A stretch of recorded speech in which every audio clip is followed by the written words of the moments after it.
Welcome to the talented star maker. This is Sakshi Gupta और आज हम डिस्कस करेंगे प्रतीक शिवालिक सर जी का KVS PRT का सेट नंबर 2, जिसमें कि हम अभी डिस्कस कर रहे थे साइंस वाला पार्ट। ठीक है, साइंस वाले पार्ट को हम डिस्कस कर रहे हैं, तो अभी हम यही सीरीज़ चलाएंगे और सारी सीरीज़ हम कवर करेंगे। यानी प्रतीक सर ने हमें 20 मॉडल टेस्ट पेपर्स प्रोवाइड किए हैं KVS PRT के, तो हम ये सारे टेस्ट पेपर को धीरे धीरे करके एनालाइज करेंगे। उसके साइंस पार्ट को मैं यहाँ कवर करवाऊँगी। तो चलिए स्टार्ट करते हैं। तो देखिए, जो फर्स्ट क्वेश्चन है इसमें दिया है all of the following represent a group of non friendly microorganisms except. देखिए, पहले समझ लेते हैं ये जो नॉन फ्रेंडली माइक्रो ऑर्गेनिज्म है ये क्या है। देखिए, जो माइक्रो ऑर्गेनिज्म होते हैं वो आपको पता होगा छोटे छोटे जीव है ना, सूक्ष्म जीव जिन्हें जो नॉर्मली हम नहीं देख सकते, तो वो होते हैं माइक्रो ऑर्गेनिजम्स। अब जो फ्रेंडली माइक्रो ऑर्गेनिजम्स होते हैं वो होते हैं जो हमारे लिए ठीक रहते हैं, यानी ह्यूमन बॉडी के लिए जो ठीक हैं, जो माइक्रो ऑर्गेनिज्म हमारे लिए फ्रेंडली हैं, तो उन्हें हम कहेंगे फ्रेंडली माइक्रो ऑर्गेनिज्म। पर यहाँ बात की जा रही है नॉन फ्रेंडली माइक्रो ऑर्गेनिज्म, यानी जो फ्रेंडली नहीं होते। अब इनमें से कौन से ऐसे हैं जो फ्रेंडली नहीं होते, ये बताना है। ठीक है, तो देखिए इसमें फर्स्ट वाले की अगर हम बात करें, east lactobacillus, rhizobium, bacillus, anthracis, तो इन सब में से जो ईस्ट लैक्टोबैसिलस राइजोबियम है, ये तो देखिए फ्रेंडली माइक्रो ऑर्गेनिज्म हैं, बट ये नहीं है हमारे, है ना, क्योंकि यहाँ बोला था कि नॉन फ्रेंडली माइक्रो ऑर्गेनिज्म है किनको छोड़ के, तो इनको छोड़ के बाकी सारे, यानी ईस्ट लैक्टोबैसिलस राइजोबियम को छोड़ के बाकी सारे जो अगर नॉन फ्रेंडली माइक्रो ऑर्गेनिज्म मिल जाते तो वही हमारा ऑप्शन गलत हो जाएगा। तो देखिए, ये जो बैसिलस एंथ्रासिस है ये नॉन फ्रेंडली माइक्रो ऑर्गेनिज्म है, इसलिए ये तो नहीं होगा। अब ईस्ट मलेरियल पैरासाइट, देखो ये मलेरियल पैरासाइट है, तो ये देखिए ये वाले माइक्रो ऑर्गेनिज्म अच्छे तो नहीं होंगे, इससे मलेरिया होता है, इस वजह से ये माइक्रो ऑर्गेनिज्म भी फ्रेंडली नहीं है। लैक्टोबैसिलस और राइजोबियम मैं आपको पहले ही बता चुकी हूँ, ईस्ट लैक्टोबैसिलस राइजोबियम ये सारे फ्रेंडली माइक्रो ऑर्गेनिज्म है। ईस्ट का यूज़ हम जो केक है उसको बेक करने में करते हैं, या कह सकते हैं कि जो केक में स्पंजीनेस आती है वो इस ईस्ट के यूज़ की वजह से ही आती है। ईस्ट में माइक्रो ऑर्गेनिजम्स होते हैं जो तो देखिए, जो थर्ड ऑप्शन दिया है उसमें दिया है ईस्ट लैक्टोबैसिलस, ब्रेड मोल्ड और राइस। ब्रेड मोल्ड है, तो ब्रेड मोल्ड का तो यहाँ पे कोई मतलब ही नहीं है, ब्रेड मोल्ड कोई माइक्रो ऑर्गेनिज्म नहीं है। अब फोर्थ जो दिया है वो दिया है ईस्ट लैक्टोबैसिलस, राइजोबियम और नाइट्रोजोम्स। नाइट्रो हैं, ये जो ईस्ट है ये तो फर्मेंटेशन में हेल्प करता है, यानी कोई भी डो है उसको फर्मेंट करने में हेल्प करता है। ये जो राइजोबियम आपको दिख रहा है इसको यूज़ किया जाता है सॉइल में एग्रीकल्चर के टाइम नाइट्रोजन को फिक्स करने में। ठीक है, ये बैक्टीरियाज होते हैं चलते हैं, तो इसकी वजह से जो सॉइल है वो लूज़ हो जाती है, तो सॉइल में नाइट्रोजन को भी ये फिक्स करते हैं। आगे देखते हैं, आगे हमें दिया है विच of the following is a source of rayon. देखिए, रेयॉन आपको नाम से पता चल रहा है कि जो रेयॉन है ये एक फैब्रिक है ना, फाइबर्स में आता है रेयॉन। तो ये कैसा फाइबर है, अगर हम बात करें फाइबर्स की, तो फाइबर्स दो टाइप के होते हैं, एक तो सिंथेटिक फाइबर और एक मैन मेड फाइबर। तो जो सिंथेटिक फाइबर्स होते हैं वो तो नेचुरल होते हैं, मैन मेड जो होते हैं वो ह्यूमंस बनाते हैं। तो यहाँ जो आपको रेयॉन दिख रहा है वो मैन मेड फाइबर ही है और वो बनता है वुड पल्प से। ये बहुत इंपॉर्टेंट क्वेश्चन है कि जो रेयॉन है वो बनता है वुड पल्प से। ठीक है, तो यहाँ इसका आंसर हो जाएगा ऑप्शन नंबर 3। आगे देखते हैं 93 question, study the following statement. हमें इन फॉलोइंग स्टेटमेंट्स को 5 स्टेटमेंट्स दिए हैं, उन्हें स्टडी करना है और फिर आंसर बताना है, करेक्ट आंसर बताना है। यहाँ देखिए लिखा है करेक्ट स्टेटमेंट बतानी है। The property of metal by virtue of which they can be drawn into wires is called ductility. यानी धातुओं का वह गुण जिसके कारण उन्हें खींचकर तारों में बदला जा सकता है उसे तान्यता कहते हैं। तो यस, मेटल्स को अगर वायर्स में कन्वर्ट कर लिया जाए तो उसको डक्टिलिटी कहते हैं, और अगर मेटल को थिन शीट में कन्वर्ट किया जाए तो उसे कहते हैं मैलिएबिलिटी। ठीक है, उसे क्या कहते हैं, मैलिएबिलिटी। तो यहाँ वायर्स में कन्वर्ट हो रहा है और वायर्स में कन्वर्ट होने पर उसे हम कहते हैं डक्टिलिटी। ये एकदम ठीक है। इसके बाद metals are good conductor of electricity but poor conductor of heat. तो यस, मेटल्स जो है वो गुड कंडक्टर होती हैं इलेक्ट्रिसिटी की, बट पुअर कंडक्टर हीट की तो नहीं होती। हीट की भी वो गुड कंडक्टर ही होती हैं। तो ये ऑप्शन गलत है।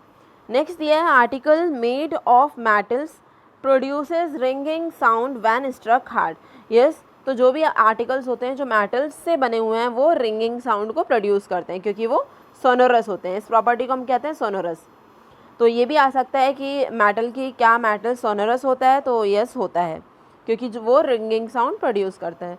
नेक्स्ट हमें दिया है oxides of non metals and metals are acidic in nature. Oxides हैं नॉन मेटल के, अगर नॉन मेटल्स को लिया जाए और उसके ऑक्सीजन से रिएक्शन करवाने के बाद अगर कोई ऑक्साइड फॉर्म हो रहा है तो क्या वो एसिडिक होगा नेचर में? तो बिल्कुल नहीं होगा। नॉन मेटल्स और मेटल दोनों की बात कर रहे हैं इसलिए नहीं होगा। जो मेटल्स हैं उसमें एसिडिक होगा और जो नॉन मेटल है उसमें बेसिक होगा, इसलिए दोनों का ही नहीं होगा एसिडिक। तो ये एकदम गलत है। अब थर्ड वाला देखिए, यहाँ हमने ये एक कंक्लूजन निकाल लिया था, ये बी गलत था और ये डी वाला भी गलत था। ई दिया है a less reactive metal replaces a more reactive metal from its salt solution in water. यानी जो लेस रिएक्टिव मेटल होती है वो रिप्लेस कर देती है मोर रिएक्टिव मेटल को। नहीं, ये उल्टा दिया है, जो मोर रिएक्टिव मेटल है वो रिप्लेस करती है लेस को। ठीक है, जो ज़्यादा रिएक्टिव होगी वही तो हटाएगी दूसरे वाले को, कमज़ोर वाले को। तो इसलिए यहाँ ये ऑप्शन भी गलत है। तो इसका सही आंसर हमारा आया था ए और सी। ए और सी देखिए फर्स्ट ऑप्शन में है, तो इसका करेक्ट आंसर हो जाएगा फर्स्ट। अब देखते हैं नेक्स्ट क्वेश्चन। नेक्स्ट क्वेश्चन है 94, जिसमें दिया है which one of the following has the highest calorific value. यानी इनमें से किसकी कैलोरीफिक वैल्यू सबसे ज़्यादा होती है। देखो पहले कैलोरीफिक वैल्यू की बात कर लेते हैं। ये क्या होता है, ये इसका मतलब होता है, देखिए कैलोरीफिक मूल्य, उच्चतम कैलोरीफिक मूल्य पूछा है यहाँ पे। यानी किस इनमें से कौन सी ऐसी चीज़ है जो कि सबसे ज़्यादा हीट को प्रोड्यूस करती है। जो सबसे ज़्यादा हीट को प्रोड्यूस करेगा उसका ही हाईएस्ट कैलोरीफिक वैल्यू होगी। ठीक है, हाईएस्ट कैलोरीफिक वैल्यू मतलब है कि कौन कितना ज़्यादा हीट को प्रोड्यूस करता है। तो देखिए यहाँ दिया है हमें ऑप्शन केरोसिन यानी मिट्टी का तेल, बायोगैस, एलपीजी और पेट्रोल। तो इनमें से जो सबसे ज़्यादा हाईएस्ट कैलोरीफिक वैल्यू होती है वो होती है हमारी एलपीजी की। तो इसलिए इसका सही आंसर है थर्ड। तो चलिए आगे बढ़ते हैं। नेक्स्ट क्वेश्चन दिया है question number 95, the correct combination of the term with reference to an animal cell. यानी पशु कोशिका के संदर्भ में ये शर्तें दी गई हैं, उनमें से हमें बताना है कि कौन सी ठीक है, करेक्ट कॉम्बिनेशन कौन सा है। तो चलिए देखते हैं। देखिए ये ध्यान रखना है, यहाँ जो बात हो रही है वो हो रही है एनिमल सेल की, प्लांट सेल की बात नहीं हो रही है। प्लांट सेल की बात नहीं हो रही है, यहाँ बात हो रही है एनिमल सेल की। तो चलिए अब देखते हैं ऑप्शंस। फर्स्ट ऑप्शन में दिया हमें cell wall, cell membrane, nucleus और प्लास्टिड्स। तो ध्यान रखिएगा जो एनिमल सेल्स होते हैं उनमें सेल वॉल नहीं प्रेजेंट होती है, ये सेल वॉल नहीं प्रेजेंट होती है, सेल मेम्ब्रेन होती है। बट जो प्लांट सेल होते हैं उनमें दोनों ही प्रेजेंट होती हैं, सेल वॉल भी और सेल मेम्ब्रेन भी। तो बट यहाँ हमारी बात एनिमल सेल की हो रही है, इसलिए फर्स्ट ऑप्शन तो गलत हो गया क्योंकि यहाँ सेल वॉल दिख गया हमें। सेकंड भी गलत हो गया क्योंकि यहाँ भी सेल वॉल है, इसलिए ये भी गलत है। थर्ड वाला हो सकता है ठीक हो क्योंकि इसमें दिया है सेल मेम्ब्रेन, माइटोकॉन्ड्रिया, राइबोसोम और क्रोमोसोम। तो हाँ ये एकदम ठीक लग रहा है, तो यही ठीक ऑप्शन है। लास्ट वाला भी देख लेते हैं। लास्ट में देखो क्लोरोप्लास्ट, ये अलग दे दिया है। क्लोरोप्लास्ट जो है वो प्लांट्स में होता है, याद है लास्ट क्लास में हमने देखा था क्लोरोप्लास्ट। ये जो है ये प्लांट्स में होता है, जिसकी वजह से प्लांट्स का कलर ग्रीन होता है। क्लोरोफॉर्म ये फॉर्म करता है, इस वजह से प्लांट्स का कलर ग्रीन होता है। तो ये भी ऑप्शन नहीं है, इसका सही आंसर होगा थर्ड। जिसने भी सेट नंबर ए नहीं देखा है तो अभी जाके वो प्लेलिस्ट में देख सकते हैं, और अगर चैनल को सब्सक्राइब नहीं किया तो वो कर लें, जैसे कि आपको सारे सेट्स टाइम से मिल जाएं, और बेल आइकन को भी प्रेस करना ना भूलें प्लीज़। तो चलिए नेक्स्ट क्वेश्चन देखते हैं टाइम वेस्ट ना करते हुए। Question number 96, identify the correct statement about cell. यानी करेक्ट स्टेटमेंट आइडेंटिफाई करनी है सेल के लिए रिगार्डिंग कौन सी स्टेटमेंट ठीक है एकदम। All the cells have nucleus, क्या सभी कोशिकाओं में केंद्रक होते हैं? तो बताइए क्या सभी कोशिकाओं में केंद्रक होंगे? केंद्रक यानी न्यूक्लियस जो है वो क्या सभी कोशिकाओं में होंगे? नहीं। जो प्रोकैरियोटिक सेल्स होते हैं, सेल्स दो टाइप के होते हैं, यूकैरियोटिक और प्रोकैरियोटिक। तो जो प्रोकैरियोटिक सेल्स होते हैं उनमें जो न्यूक्लियस है केंद्रक वो एब्सेंट होता है, इसलिए ये ऑप्शन सही नहीं है। दूसरा पढ़ते हैं, दूसरा दिया है हमें cells of an organs have similar structure, यानी हर किसी ऑर्गन्स के हर ऑर्गन के जो सेल का स्ट्रक्चर होता है वो सेम होता है, मतलब या गोल कह सकते हैं, ऐसा सेम ही होता नहीं है, ऐसा बिल्कुल नहीं। देखिए अमीबा का इस तरह से होता है ना, कुछ भी मतलब अलग अलग शेप होती है, तो इसलिए स्ट्रक्चर सेम नहीं होता। नेक्स्ट दिया cells of a tissue have similar structure, yes. तो सेल्स जो है टिश्यूज़ के अगर सेल्स हैं, एक ही टिश्यू है, जो टिश्यू है वो सेल से ही मिलके बन रहा है, तो वो जो उनके अंदर जो सेल्स होंगे तो यस वो सारे सेम ही होंगे, क्योंकि वो सेम ऑर्गन की बात हो रही है, एक ही ऑर्गन की। वो अगर ह्यूमन बॉडी है तो ह्यूमन बॉडी में एक टिश्यू है अगर, तो वो उनके ह्यूमन बॉडी वाले सेल से ही मिलके बना होगा, वो अमीबा के सेल से नहीं मिलके बना होगा। तो इसलिए अगर जो सेल टिश्यू की बात हो रही है तो यहाँ पे ये ऑप्शन ठीक है, थर्ड वाला। नेक्स्ट दिया था shape of all type of cell is round, तो राउंड तो नहीं होती अमीबा की, जैसा कि मैंने बताया इस तरह से होती है, और ये यूनिसेलुलर ऑर्गेनिज्म है क्योंकि इसमें सिर्फ ये खुद का एक सेल होता है, तो इसलिए इसका जो सही आंसर होगा वो होगा ऑप्शन नंबर 3। नेक्स्ट पढ़ते हैं 97 क्वेश्चन पर, name the female hormone produced by ovaries that help in the development of mammary gland. तो देखिए उस मादा हार्मोन का नाम बताना है हमें जो अंडाशय से उत्पन्न होता है और स्तन ग्रंथियों के विकास में मदद करता है। तो देखिए उस का नाम बता दूं पहले मैं आपको, उसका नाम है एस्ट्रोजन। ये प्रोड्यूस होता है जब फर्स्ट हाफ होता है मेंस्ट्रुअल साइकिल का, तब ये जो हार्मोन है एस्ट्रोजन ये प्रोड्यूस होता है विमेंस में, और इससे जो मैमरी ग्लैंड्स हैं यानी स्तन ग्रंथियां हैं वो उनका विकास होता है। तो इसका सही आंसर हो जाएगा ऑप्शन नंबर फर्स्ट एस्ट्रोजन। तो चलिए आगे बढ़ते हैं, आगे देखते हैं क्वेश्चन नंबर 98। इसमें दिया है हमें in a large commercial complex there are 4 ways to reach the main road, यानी लार्ज एक व्यापारिक संस्थान है जहाँ पर 4 मुख्य सड़कें हैं, पहुँचने के लिए 4 रास्ते हैं। One of the path has loose soil, एक जो रास्ता है उसकी जो सॉइल है वो लूज़ है ना, ढीली मिट्टी है। दूसरा जो है उसका वो पॉलिश्ड मार्बल सरफेस है, यानी मार्बल बिछा हुआ है उसमें, चिकना पत्थर। थर्ड जो रास्ता है वो उसमें ब्रिक्स बिछी हुई हैं, ठीक है, ईंटें। फोर्थ है उसमें है ग्रेवल्स यानी कंकड़ है। अब देखिए बारिश हो रही है तो कौन से रास्ते से जाना कम स्लिपी होगा, यानी स्लिप जल्दी नहीं हो पाएंगे? क्या लूज सॉइल वाले रास्ते से जाना ठीक होगा, या मार्बल वाले से, या फिर ब्रिक्स वाले से, या फिर ग्रेवल वाले से? तो देखिए इसका आंसर आएगा ग्रेवल, क्योंकि ये जो ग्रेवल्स है ये इसमें स्लिपी हमारी जो व्हीकल है, जिस भी व्हीकल से जाएंगे हम, वो स्लिप जल्दी नहीं हो पाएगा, ठीक है। तो क्योंकि यहाँ पे जो फ्रिक्शन है इसका बढ़ जाएगा ग्रेवल्स की वजह से, इसलिए इसका सही आंसर है ग्रेवल। अगर लूज सॉइल पे चलाएंगे तो गाड़ी चल ही नहीं पाएगी, क्योंकि उसका तो इतना फ्रिक्शन होगा कि वो चल ही नहीं पाएगी, तो इसलिए लूज सॉइल तो इसका आंसर नहीं है, वो स्लिप हो जाएगी उस पर, तो इसका आंसर होगा ग्रेवल। नेक्स्ट देखते हैं question number 99। The loudness of sound depends on, यानी जो साउंड की लाउडनेस है, साउंड की प्रबलता किस पर निर्भर करती है, या कह सकते हैं कि किस में नापी जाती है, तो वो किस में नापी जाती है? नेक्स्ट क्वेश्चन है question number 99। The loudness of sound depends on, यानी जो ध्वनि है, ध्वनि की प्रबलता किस पर निर्भर करती है? तो वो निर्भर करती है एम्पलीट्यूड पर, उसके एम्पलीट्यूड पर यानी उसके आयाम पर, तो इसका आंसर हो जाएगा फर्स्ट। नेक्स्ट देखते हैं question number 100। Which of the following statement are incorrect, इसमें से कौन सी स्टेटमेंट्स ऐसी हैं जो इनकरेक्ट हैं? तो देखिए फर्स्ट देखिए, earthquake occurs all the time all over the world. अब आप सोच रहे होंगे कि क्या अर्थक्वेक हर टाइम आता रहता है वर्ल्ड में?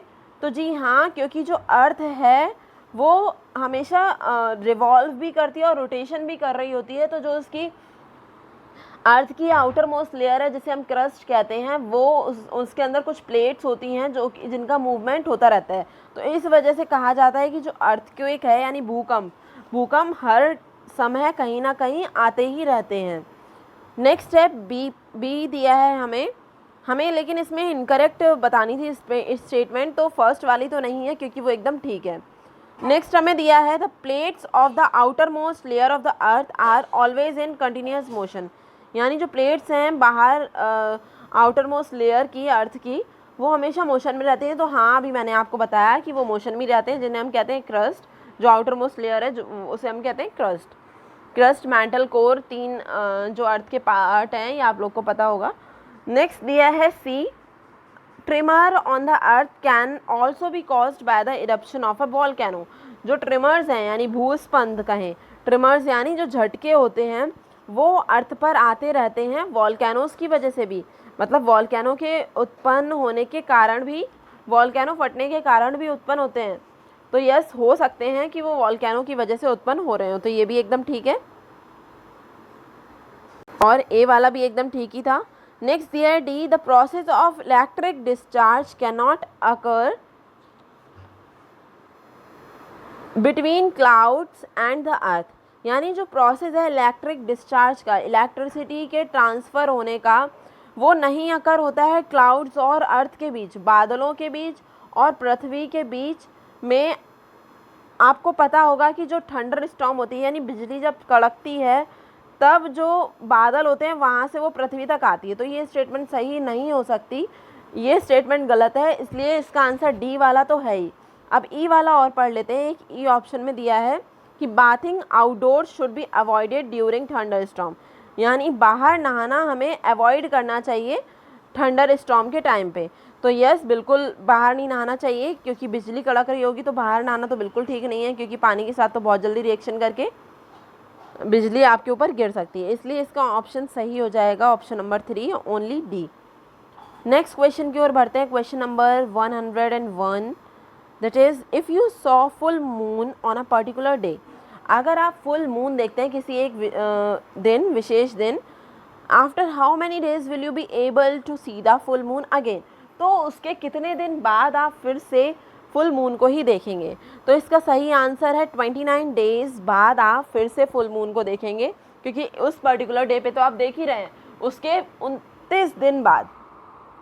देखिए यहाँ लगभग भी लिखा हुआ है, तो लगभग 29 दिन बाद ये माना जाता है कि हम फुल मून को देखेंगे। नेक्स्ट क्वेश्चन है विच of the following correctly represent 360 gram of water. अब देखिए पहले यहाँ बात कर लेते हैं कि जो एक फॉर्मूला है 1 मोल, यहाँ पे क्योंकि मोल्स में दिए हुए हैं ये सारे टर्म्स, तो 1 मोल इक्वल्स टू होता है 18 ग्राम, 18 ग्राम होता है 1 मोल। 1 मोल बराबर होता है 18 ग्राम, यानी हम लिख सकते हैं 18 ग्राम अगर दिया है हमें, 18 ग्राम बराबर हो जाएगा 1 मोल के, तो 1 ग्राम बराबर हो गया हमारा 1/18 के, है ना। अब यहाँ तो हमें 360 ग्राम दिया है, यानी 360 ग्राम बराबर हो जाएगा 360/18 के। अब इसको डिवाइड करेंगे तो 18 दूनी 36 यानी 20, तो ये हो जाएगा 20 मोल्स ऑफ वाटर के बराबर, 20 मोल के बराबर हो जाएगा। इसलिए इसका आंसर जो सेकंड वाला है वो एकदम ठीक है, सेकंड वाला ठीक है। आगे हमें एक और फॉर्मूला याद रखना है कि जो मोल है वो बराबर होता है 1.2044 इंटू 10⁻25 के, 25 मॉलिक्यूल्स ऑफ वाटर के, तो इसलिए इसका आंसर फोर्थ वाला भी होगा। तो यहाँ ऑप्शन हमें लगाना है सेकंड और फोर्थ, यानी ऑप्शन नंबर 4। तो चलिए आगे बढ़ते हैं, नेक्स्ट क्वेश्चन देखते हैं। आई होप आपको समझ आ रहा हो, तो प्लीज़ लाइक ज़रूर करके जाइएगा इस वीडियो को। एलिमेंट्स विद वैलेंसी 1 आर, यानी एलिमेंट्स वे एलिमेंट्स जिनकी वैलेंसी 1 होती है, तो क्या वो हमेशा मेटल्स होते हैं या हमेशा मेटेलॉइड्स होते हैं, या मेटल्स या नॉन मेटल्स में से कुछ भी हो सकते हैं, या फिर हमेशा नॉन मेटल्स होते हैं। तो देखिए जो एलिमेंट्स हैं यानी तत्व हैं वो 3 प्रकार के होते हैं, धातु, अधातु और उपधातु, यानी मेटल, नॉन मेटल और मेटेलॉइड्स।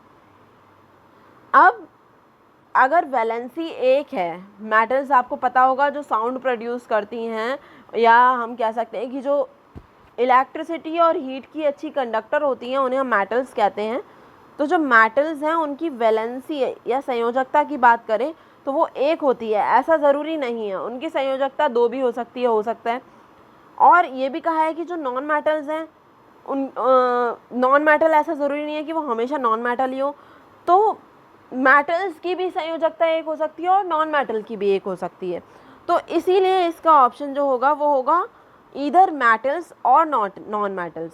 संयोजकता निकालना आपको अगली वीडियो में बताया जाएगा। आपको जो मेरी सीरीज़ चल रही है क्लास 6th और 7th की एनसीईआरटी हम फुल कवर कर चुके हैं, क्लास 6th की भी और क्लास 7th की भी। क्लास 6th एंड 7th दोनों की ही एनसीईआरटी फुल कवर हो चुकी है। आप प्लेलिस्ट में जाके चेक कर सकते हैं, उसमें प्रॉपर मेरे हैंड रिटन नोट से मैंने पढ़ाया है, तो आप वहाँ जाके पढ़ सकते हैं। और क्लास 8th 9th 10th की हम अभी शुरू करने वाले हैं, तो चैनल को सब्सक्राइब ज़रूर कर लीजिएगा। तो देखिए नेक्स्ट हमें दिया है question number 104, which out of the following is not a function of vacuole. तो देखिए जो ये वैक्यूल है ये आपको याद होगा लास्ट हमने देखा था सेल ऑर्गेनेल में मिलता है।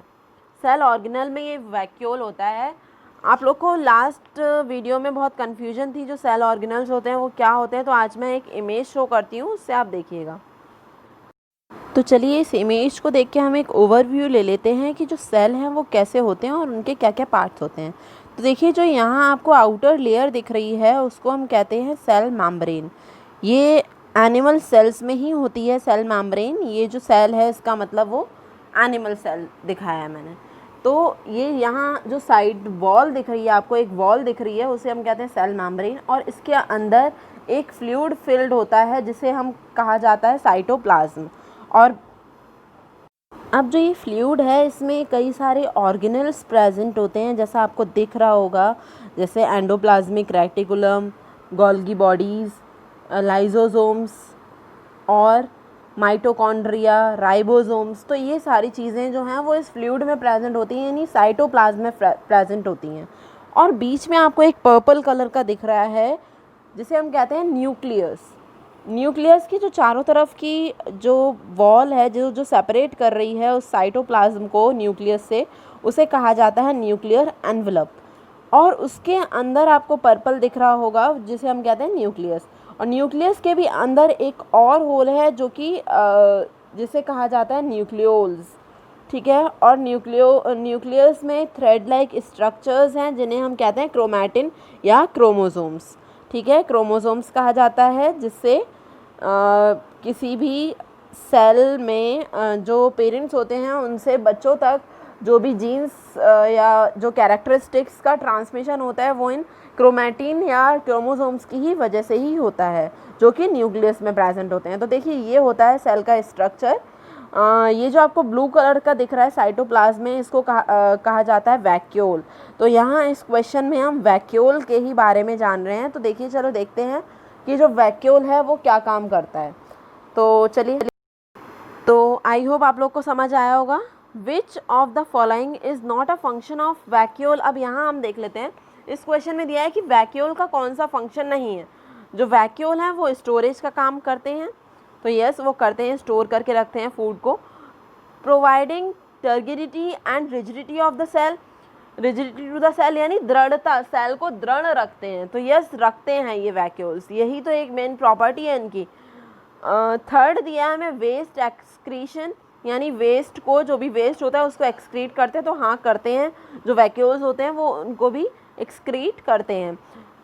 लोकोमोशन, लोकोमोशन यानी गमन करने में मदद करना, यानी इधर से उधर जाने में, तो वैक्यूल्स जो हैं वो हेल्प नहीं करते सेल की इधर से उधर जाने में।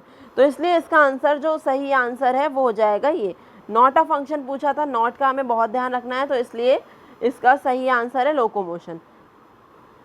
नेक्स्ट क्वेश्चन है 105, इसमें दिया है suppose a boy is enjoying a ride on a merry go round which is moving with a constant speed of 10 metre per second. एक झूला है मैरी गो राउंड जिसमें कि एक बच्चा जो है वो झूल रहा है एक कांस्टेंट स्पीड से, जो कि है 10 मीटर पर सेकेंड, यानी 1 सेकंड में वो 10 मीटर घूम जाता है। तो इससे हमें क्या पता चलता है कि जो बच्चा है वो चल तो रहा ही है, इसका मतलब एक्सेलरेशन तो हो ही रहा है, मूविंग एट रेस्ट तो नहीं है ना, एट रेस्ट नहीं कह सकते कि वो रुका हुआ है, मूवमेंट तो हो ही रहा है जब स्पीड है, भले ही वो कांस्टेंट है बट मूवमेंट हो रहा है। Moving with no acceleration, acceleration नहीं है, एक्सेलरेशन तो है ही जब वो मूव कर रहा है। इन एक्सेलरेटेड मोशन तो यस, एक्सेलरेटेड मोशन वो कर रहा है। Moving with uniform velocity, uniform velocity से नहीं जा रहा वो, तो इसलिए इसका जो सही आंसर होगा वो होगा कि इन एक्सेलरेटेड मोशन, यानी वो त्वरित गति में है। नेक्स्ट क्वेश्चन देखते हैं 106, जिसमें हमें दिया है the value of quantity G, यानी जो जी है, G in the law of gravitation किस पे डिपेंड करती है, वो depend on the mass of the earth only, depend on the radius only, या फिर दोनों पर डिपेंड करती है या किसी पर डिपेंड नहीं करती। तो देखिए आपको पता होगा कि F इक्वल्स टू फॉर्मूला होता है force equals to G m1 m2 upon R square. अब यहाँ से देख के आपको पता चल रहा होगा कि ये द्रव्यमान और रेडियस पर डिपेंड करती है, बट नहीं, जो जी है वो हमें पता है ये गुरुत्वाकर्षण नियतांक है, यानी कांस्टेंट है, और जो कांस्टेंट होता है उसकी एक फिक्स्ड वैल्यू होती है, तो इसलिए ये किसी पर भी डिपेंड नहीं करती, इससे किसी से भी फ़र्क नहीं पड़ता, किसी की भी वैल्यू इंक्रीज़ हो या डिक्रीज़ हो, इससे कोई फ़र्क नहीं पड़ता, ये इसकी जो वैल्यू है सेम रहती है, इसलिए it is independent of mass and radius of the अर्थ। तो इसका सही आंसर हो जाएगा ऑप्शन नंबर 4।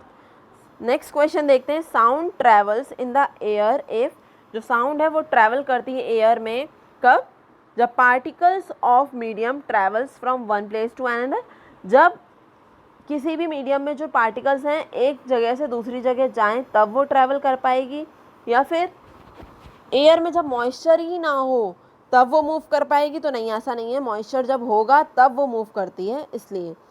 नेक्स्ट दिया डिस्टर्बेंस मूव्स, डिस्टर्बेंस मतलब है यहाँ पे कि वाइब्रेशन का होना, यानी अगर वाइब्रेशन हो रहा होगा, वाइब्रेट चीज़ हो रही होगी, तभी वो जो साउंड है वो एक जगह से दूसरी जगह पे जा पाता है, तो इसलिए इसका आंसर हो जाएगा ऑप्शन नंबर 3 कि साउंड जो है वो ट्रैवल करती है एयर में इफ़ डिस्टर्बेंस मूव्स।